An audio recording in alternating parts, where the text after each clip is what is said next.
Merci. Je m'appelle Karine Kanimba, j'ai 29 ans et je suis la plus jeune de 6 enfants de Tassiana et Paul Rusesabagina.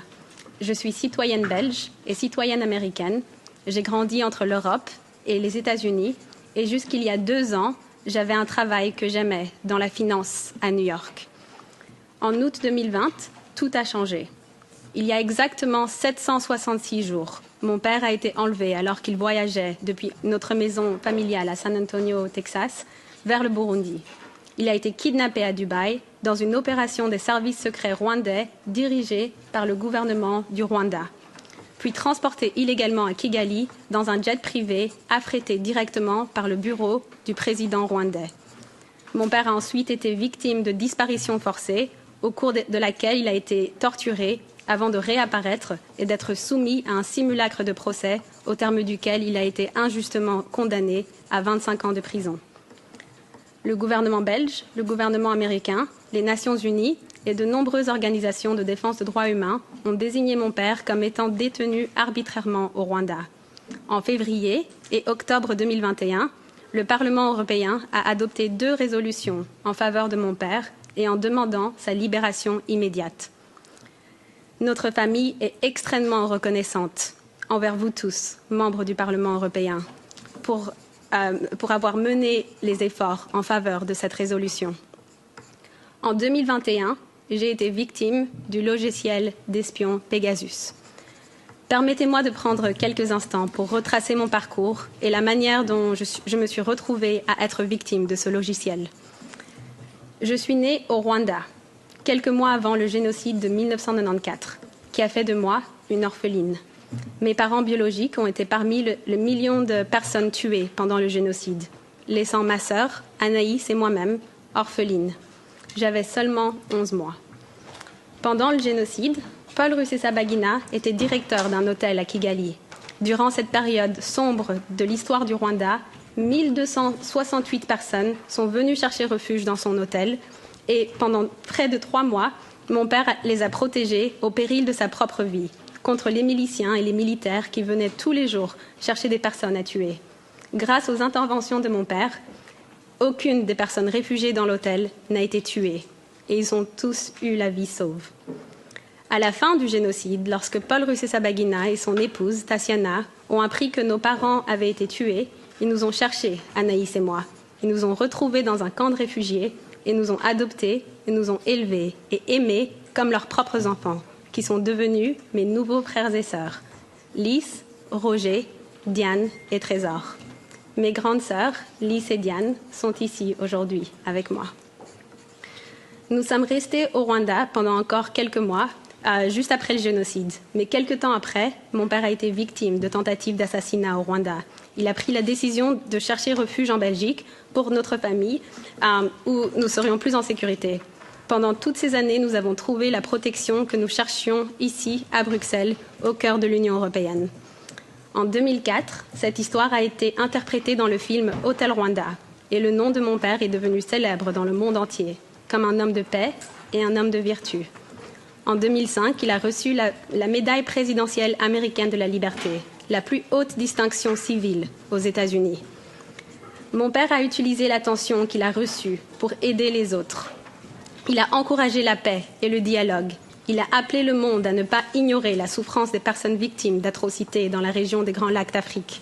Il a critiqué les nombreuses violations des droits humains perpétrées par le régime rwandais, réclamant haut et fort la démocratie, la liberté d'expression et de la presse, ainsi que la vérité et la réconciliation pour tous les Rwandais.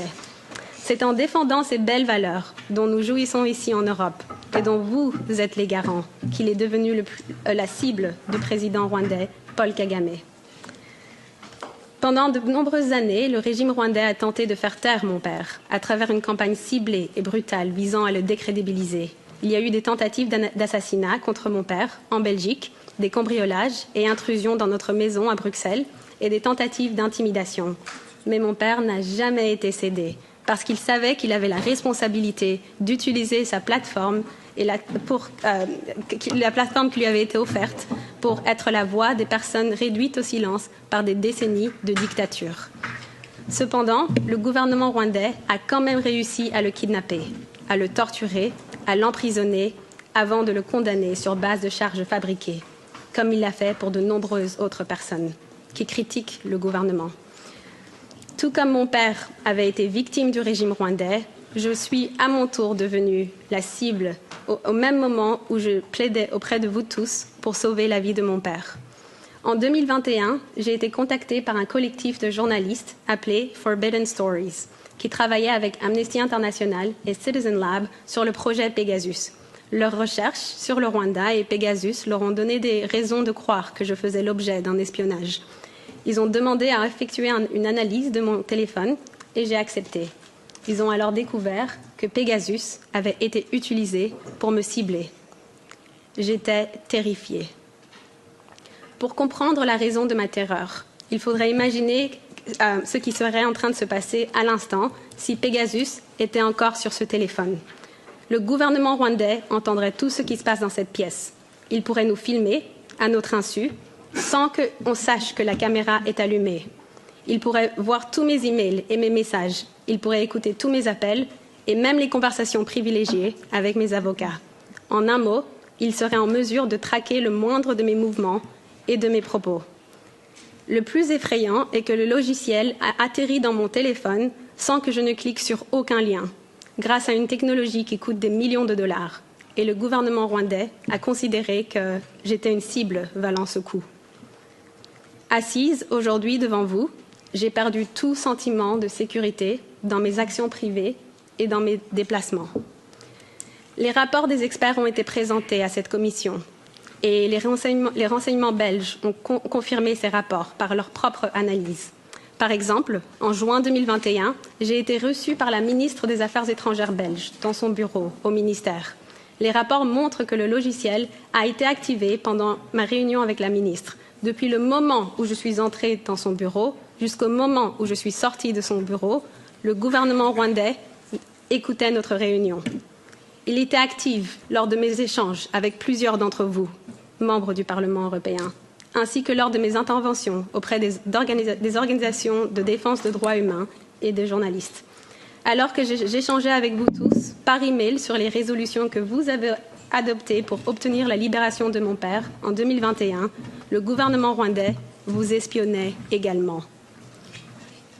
Cette surveillance est illégale au regard du droit européen et a permis au gouvernement rwandais, les mêmes individus qui ont enlevé et torturé mon père, de se retourner pour maintenant cibler ses enfants.